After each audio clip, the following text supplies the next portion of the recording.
You know, I look back on my Joshua F. just admitted he will commit a crime YouTube. You're paying this criminal video that I did 2 weeks ago.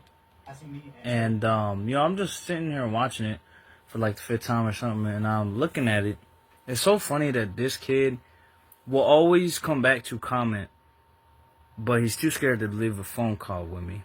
Because he knows the only time we've interacted in real life, when he was acting this psychotic, all he did was talk to me and ask me to be friends with him.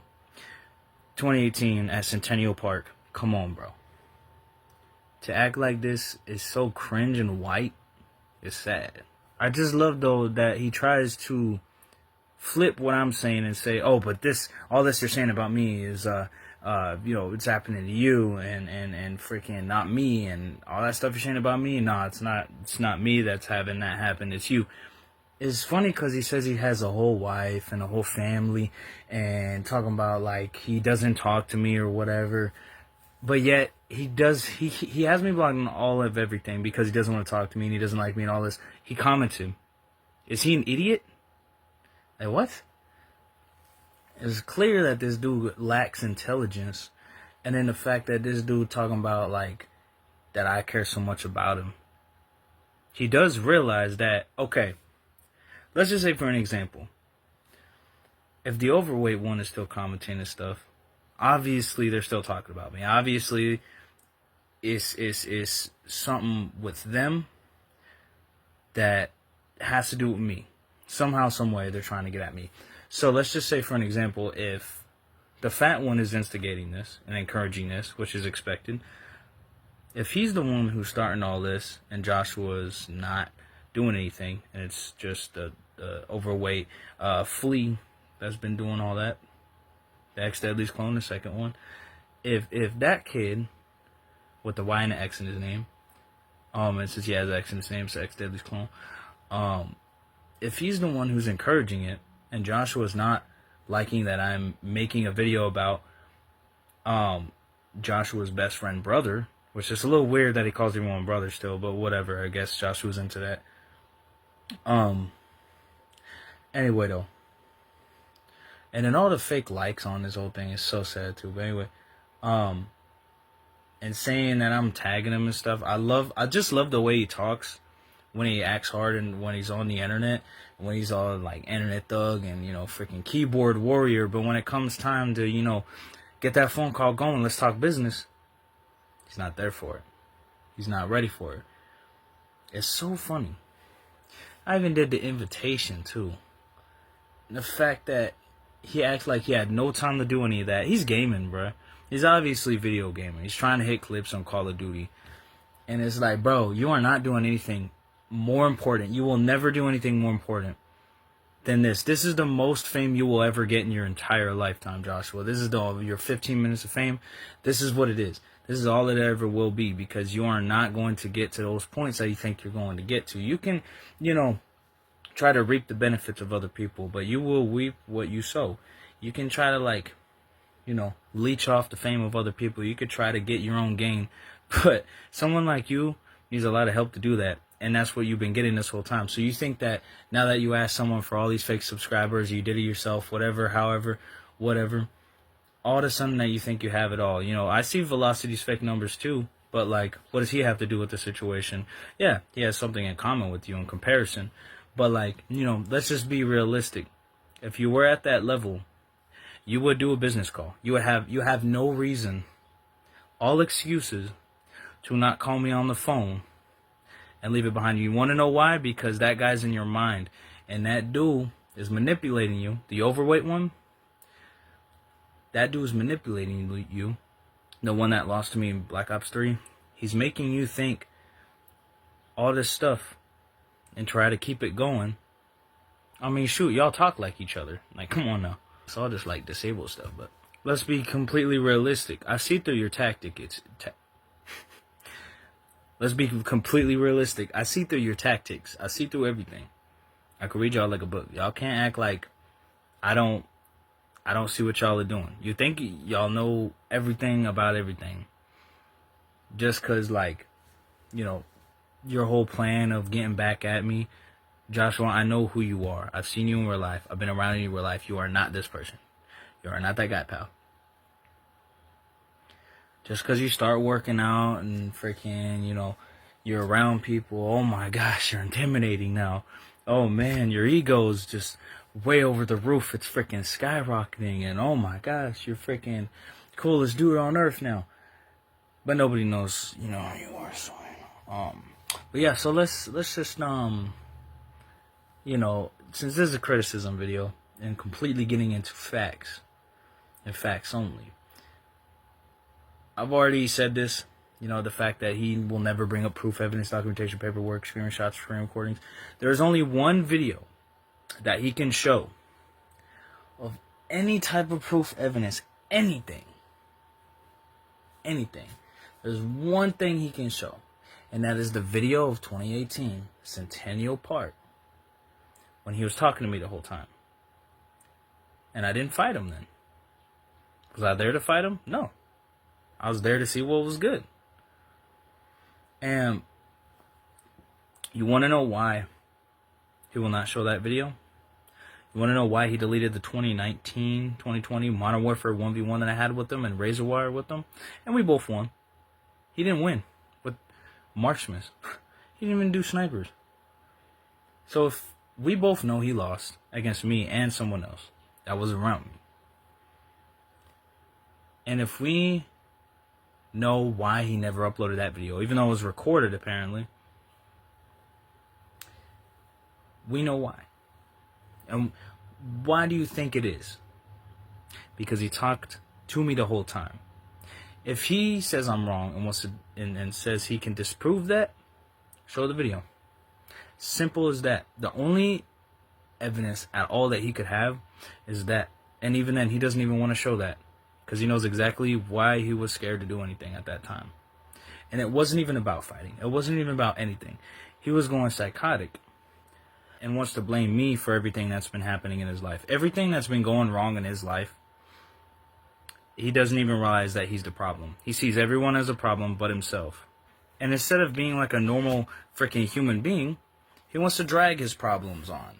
He doesn't want to solve his problems. He doesn't want, he wants, instead of like completely just solving it and leaving it and squashing a beef with himself of him going psychotic and insane thinking that I hurt him so bad, instead of doing just a simple thing of just stopping the whole thing, he wants to drag it on from 2018 to 2019 to 2020 to 2021 to 20... Bro, it's a 2025 right now, by the way. I know y'all probably don't know that, but that's a calendar that says March. What does that say on the March? 2025. It's going to be 10 years. And this kid is so scared of me that he has other people do everything, but he can't do it himself. He's not a man or an adult. Everybody around him, he's using for his own self-gain. It's so obvious the kid's narcissistic and egotistical, but no one around him will try to help him. I'm the only one trying to help him.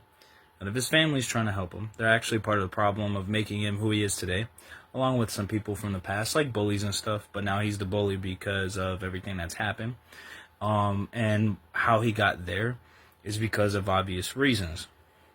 And you want to know why I know so much details? Because I was around the kid. 2008, even after. No one can tell me any different. I don't care if they're around him in Alabama or whatever. I don't care if they're freaking best friends with him since freaking Arizona. I don't care anything like that. You cannot tell me that he thought we were the bestest of friends. The homies are homies. I literally started his little channel. I started all that. I know his parents want to try to intervene and try to like make things different when they're all just like too old and freaking too much Karen-like to even know anything about this situation. They're so misinformed and uninformed about all this, so they try to like stir the narrative to make it sound like it's right when it just sounds like that they're out of the loop and it's just not their generation and whatnot. This is way beyond freaking their comprehension of knowing the stuff that I know. Right? And the stuff that I know is Call of Duty and YouTube. So, it's just, you know, very hilarious because, you know, we're at this time, right?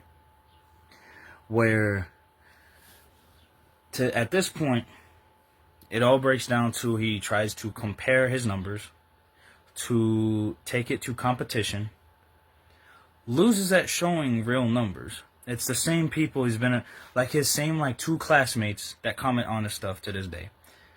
And 2 to 3 people from the little gamer group that he's in are the only donations he's ever gotten. So really, what money is he getting? And he wants to brag about that. He wants to brag about his numbers. But yet, his content doesn't show that he deserves those numbers. That's a whole nother thing, too. He wants to compare content to, which he's doing the most basic, generic. All he's doing is making gameplays on games, not adding to them. He's not adding freaking any charisma, any entertainment, any comedy, anything that would make it more interesting than just watching someone play a game, which that's all it is. And he also isn't the first person to start Let's Plays. That happened years ago. PewDiePie arguably is one of the first people to really get people onto gaming. And I'm one of those people included that was inspired by that.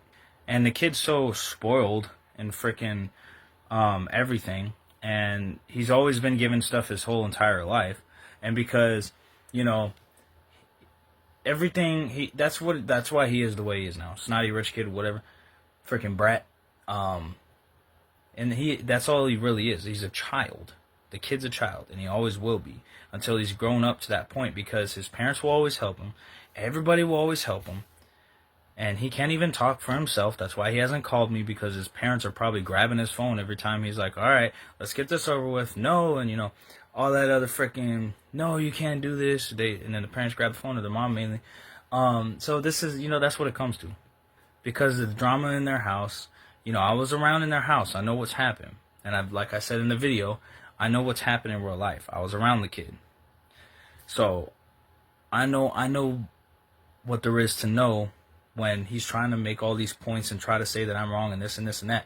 The people don't have to know what happened, as long as me and you know what happened, Joshua. That's the whole point of the whole thing. So, with that said, moving on to the next one. He wants to make a competition. So, when the only time, it was not even like a year, or like, I don't know, it was Modern Warfare 2019. It was like a year or two after that incident where he went insane and he was too afraid right at that time. He stopped being psychotic and he was just too afraid. He was just like, you know, shaking and everything. His voice was stuttering. He kept saying he wanted to talk about being friends, and he basically just went for the opposite whole thing that he was going for. He was making videos on it saying that all this stuff and talking trash, completely flip-flopping, by the way, because he would always call me brother and best friend. I've never felt the same thing. I never felt any bond connection with the kid. We were not even any friends at any point in time. There might have been a couple moments, yeah, it was like kind of like a friend moment or whatever. He's always been an acquaintance. If you don't know what that is in my terms and how I see it, there's acquaintance, friend, homie, family. Homie and family are actually like one and the same. So, you know, it really comes down to freaking acquaintance, friend, and acquaintance peer are basically the same thing, or homie family. It pretty much is just 3, not 4. And he's always been an acquaintance. Everybody in that little gamer group, been an acquaintance. I might have met him offline on video games. So they want to take it far beyond video games. They want to take it way past that into real life and personal issues and this and that. And it's like, what are you, like, what worlds? What Dark Mario? What Random Flea? What Joshua? And so on and so forth. You know, freaking like Toxic Flames even. Like, there's a lot of people I could name right there that are most likely in that gamer group. And freaking trying their very hardest to try to make a name for themselves by trying to expose me and trying to, like, you know, leech off the fame and, you know, make all the fans and people not like me no more, and all the fans and people go to them and subscribe to them and follow them and whatnot. And that just is not how life works. That's not logical nor reality. Because if that's how that worked, let's just say in this world, in this universe, in this timeline, whatever you want to call it, right now, right here, if buying YouTube subscribers and buying YouTube followers and buying bots, or even like getting free ones, right? All of that. If that did not exist, Joshua F would not be at 2,000 subscribers. That's just the truth. It is what it is. He can't disprove that. I know it rattles his bones and shakes his mind, and he gets so scared when he knows that I know exactly the details and what he's doing, because he thinks that he could just like, oh yeah, you know that thing you've been doing most of your life, you know that YouTube thing, Zach? Freaking, I'm gonna all of a sudden try to do it, and I think I can do it. And he's like, sound like a little kid, because he is. And it's like, you can't do that. Stop. Like, do the things you like doing. Stop doing the things that I like doing. And he knows that's the reason why he doesn't want to call either, because he cannot keep up. It's the same with the overweight fleet. You know, the one that lost in that Black Ops 3 1v1 and uploaded it, tried to expose me, whatever. Which is funny, because, like, what are you exposing? Why are you so mad? Why are you emotional and in your feelings and hurt for? And then, you know, besides the fact that both of them say the N-word, by the way, and they're both of white ethnicity, so that's just them. But getting back to it. Going back to it, both of them, the one I was just talking about, both of them, they both deleted the 1v1s that I had with them, because they both lost. They don't want to show that. They don't want to destroy their public image. They don't want to destroy what they've built and everything they've done, all that grind. You know, blood, sweat, and tears, as Joshua cringely said. That was the most... I almost, like, after that, I almost just went to his channel, went to the 3 dots, and pressed delete. I almost deleted my gamertags channel, because that was just cringe. And I mean, like, one of the most cringe things, too, is he takes 2 of the words out of the 3-word gamer tag that I made. One of the first ones that I made. And then he tries to make something out of it. It's so bad, bro. Like, the kid's obsessed and stalking, and he's not understanding that I don't swing that way. And it's like, it's so cringe, bro. It's so cringe. Wow. It's just wow. Yeah, it's just crazy. But going on the competition wise, and no, and another thing, right? I love when both Joshua and the Low Gamer Group and his friends are all saying like that Joshua's destroying me and my career, and he's like going at me so much. But it's like, but he can't call me. He's winning so much right now, but he just can't debate at all. He doesn't have the balls to debate. So the presidents of the United States, or at least the ones that are going to be elected, they can have a debate publicly, on camera. You know, UFC freaking can have weigh-ins. They could do their thing. Then there's press conferences for it. They could debate. And shoot, now WWE's doing it. They can debate, right? But Joshua can't, so he's not hard. He's soft, man. He's soft. So if it's competition, why can't he answer a phone call? Like, it doesn't make any sense to me. And then also, the fact that, like, every trap I do works, for one, and that's how, you know, this video got made. But also, like, the very fact that if it was competition, how far will he go to embarrass himself, humiliate himself, disprove himself, make himself look bad, and not look right in the head, not look like he understands basic human knowledge, common sense, and to hold on and milk this situation with me to his most extent, because he knows himself, we both know that's the only way he can stay relevant. And yeah, it's been years, but after all the roasts that I did, after all the 1v1s that I've won against him and his friends in the Low Gamer Group, after all the wins and all the everything, he still can't accept a loss. Not only that, he can't move on.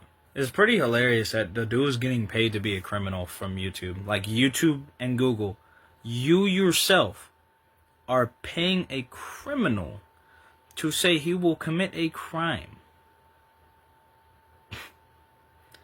That's crazy. A multi-billion-dollar company will not take this guy off the platform after all the evidence that shows that he is not fit for the platform. He's unstable, and he's not a good human being after all. Overall, not after all, but sure. You combine all you guys. That is true, though. No numbers. What?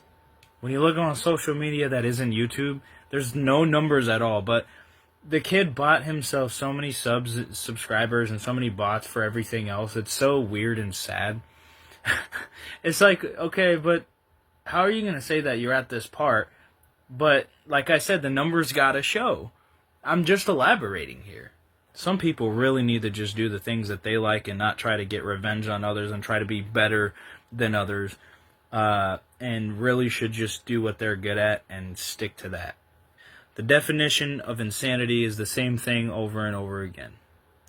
And as a psycho, I don't doubt that he is going to continue doing that to himself. So, and one of the biggest things I hear is, even though they're the ones who started it and continued the old thing, and I finished it, and I concluded the entire thing before it even started, by the way, is that one thing they'll say is like, oh, you're still talking about it. Oh, you're still freaking, writing music about it, or freaking doing this and this and that. Why are you into men like that? Is my question. Because, like, to be obsessed and stalking a male for what he does in his life or what he chooses to do, everything that he does you want to talk about, like, that's kind of weird. Like, that's kind of like female behavior and feminine. And I'm fine with being the definition of masculinity if I have to, don't get me wrong. But, like, sheesh. Just wait for Reality Check 11. That's real. Some people might look at the title and be like, oh, you're calling it 12. Well, there's a reason why. Because 11 is, it's being edited, but it's not finished. And it'll come out at some point. But, yeah, so, yeet. That's pretty much all I got to say for this. I'm going to go hop in the shower. Hope you have a legendary grand day. And, yeah. So, yeah.